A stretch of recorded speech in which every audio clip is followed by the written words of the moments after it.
siya sa likod. Hindi ko alam, nagdire-diretso ako eh.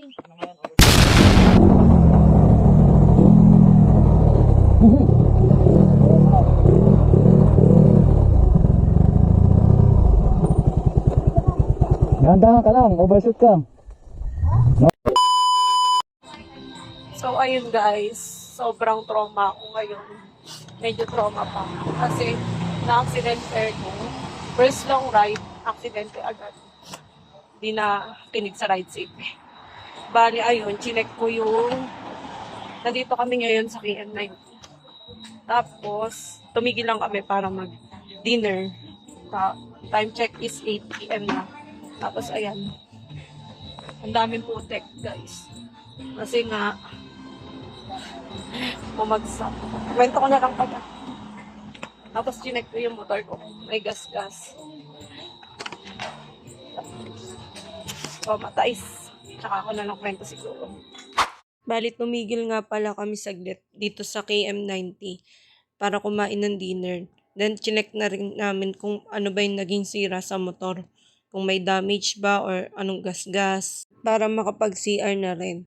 Kaso pagdating namin, ayun, sarado na pala sila. Kaya umalis na din kami.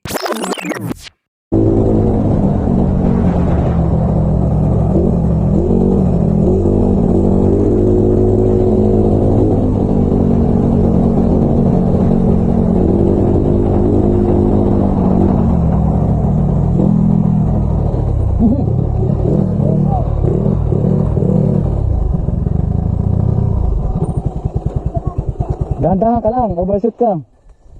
Na-overshoot. Na-overshoot to. Bali, ayan, eto na yung natagpuan nila ako na nasa gilid na ako ng kalsada. Sobrang dilim, tapos hindi pa namin kabisado yung daan. Hanggang ngayon, iniisip ko pa rin yung nangyari. Hindi pa rin kasi ako sure kung bakit nga ba ako nagdire-diretso. Kung napikit ba ako saglit, overspeeding, or namali ba ako na instead na preno, lalo ko pang napilik yung manibela. O sadyang madilim at paliko yung daan kaya hindi ko napansin. Basta ang alam ko lang kasalanan ko, hindi ako ganun nag-ingat at nakapaganda. Lesson learned na lang din talaga ito sa akin at charge to experience. Kasi kung sisisihin ko lang lalo yung sarili ko, lalo ako makakaramdam ng trauma. Sobrang thank you kay Lord sa paggabay niya sa akin dito. Nasugat lang ang natamo ko. Pabuti na lang din, hindi ako sa bangin nagdire-diretso. Siguro pinapaalalahanan lang din ako ni Lord kaya nangyari ko. Kung ano yung mga mali ko nagawa sa paglo-long ride ko. Kasi mali talaga na nag-long ride ako. Na hindi handa at hindi ganun kaalam pa magmotor. Tapos nag-ride pa kami pa uwi. Kahit gabi na at sobrang dilim, hindi namin kabisado yung daan. Kung masasabi ko lang sobrang dami ko natutunan at na-realize after ng ride na to. Pag uwi nga pala namin, nilinisan ng mami ko agad yung motor dahil puro putik.